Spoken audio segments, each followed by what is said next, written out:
Hello everybody, my name is Frostbite, and what is this guy doing? Today I'm going to be going over the best builds that you can get in SHADOVIS RPGs. There's two very good ones. One is more magic focused and the other is more melee focused.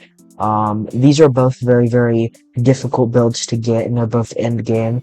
So if you're not at least Rebirth 24 to 30, I would recommend coming back at a later time. Or if you just like to watch the whole thing through, see what some of the later game items are, and get a little bit pumped about what you could be having later on in the game, you can stick around for that too. So the first build that we're going to be looking at is the Trinity X build. It's, in my opinion, the best build in the game. So the Hollow Ringlet, so how you're going to get the Hollow Ringlet is you're going to go to the Mirage Realm, and he has a chance to drop it, but the one that has the greatest chance to drop it is all the way over here. And he's a little bit easier to kill too, so just kill this guy a couple of times and you should get the draw. The second two items I already have guides going over, but very briefly for this sword you need the Trinity X, Dark Heart, and Illumina. And for this hat, it's really complicated. It's a very complex crafting recipe. The second three items that we're going to go ahead and get are actually not in the Mirage Realm. Once you get into the Void, you're going to go into the tower.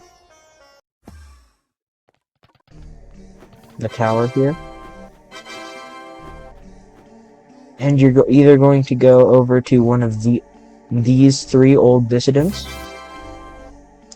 and go to one of these ones, but the one that I found has the highest rate for dropping it is the Supreme Old Dissident, which is all the way up here, and he has a little bit more HP, but he has I think it's a guaranteed chance to drop from him. So yeah, I would say it's much better to kill this guy, because I get that drop way more. So after you get the Dissident Soul, the next two items that you're going to want are the Arcana Chest and the Arcana Legs.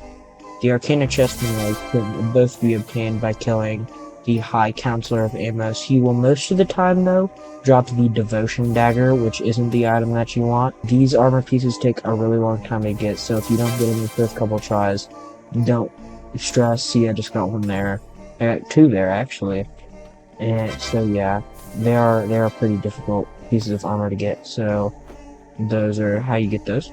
The next item you're going to want is also in the tower in the Void. At the very base of the Void, you're going to find this rock right at the bottom, and you're going to head in here and you're going to kill Scythrax, the sharpest one. He's not actually important to this, but we do need him to access the second room, so once you kill him and collect his cubit, you can now have access into here.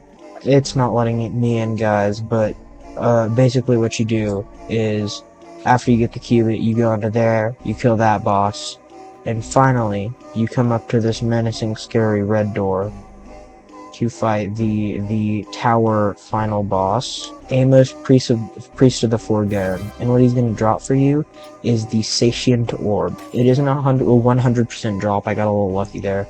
I think it's a 1 in 3 chance. So the final two important items for this build are found back in the Mirage Realm again. The easier item to get of the two, which we can get first, is with this guy right over here, the Prisoner of the Mind. He has a pretty low chance to drop it, but he will after a while. It is pretty unlikely that he drops it, but if you just kill him a couple of times, then you should drop it. It's not too hard to get. And the very final item that you're going to want for this is the White Cape. Now, this is a much rarer drop than any of these other ones that we've talked about, so you will probably not get it the first couple of times. You'll probably get the Lapel of Aureus or something like that.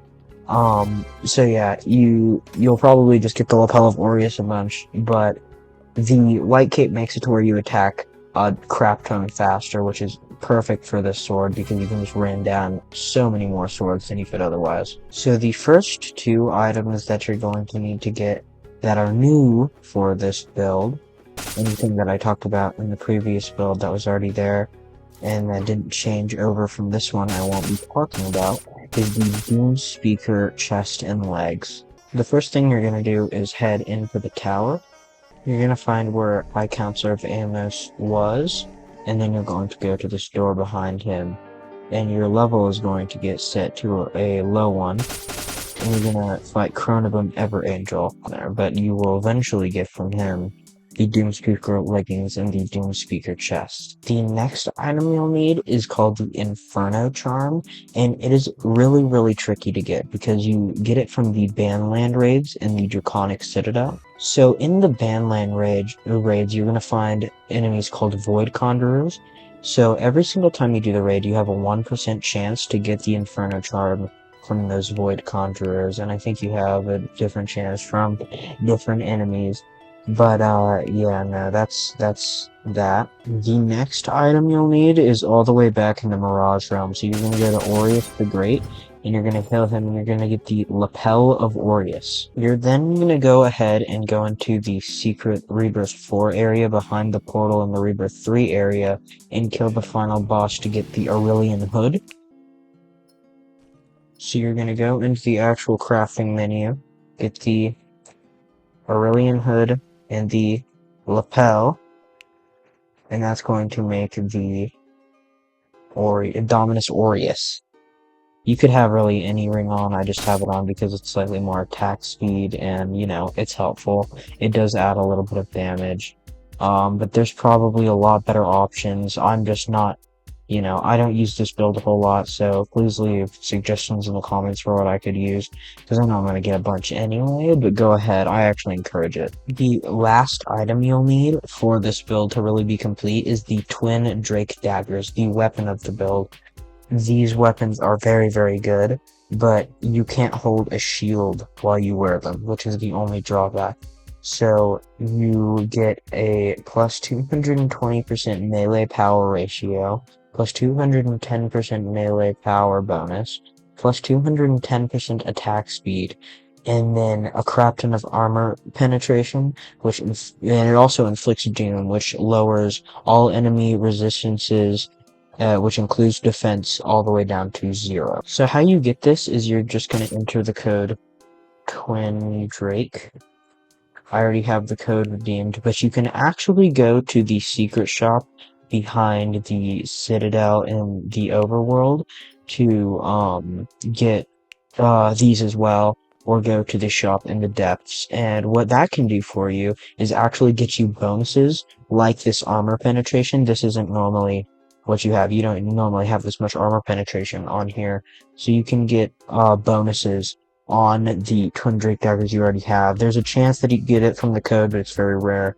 So if you want to retry to get a better Twin Drake, then you absolutely can. It's one of the only top tier weapons that you can do that with, to my knowledge. But yeah, that is the 2 best builds in the game. I am Frostbite, and I want you to have a day. If you found this at all helpful, go ahead and leave a like and subscribe to the channel, and I will see you next time. Bye bye.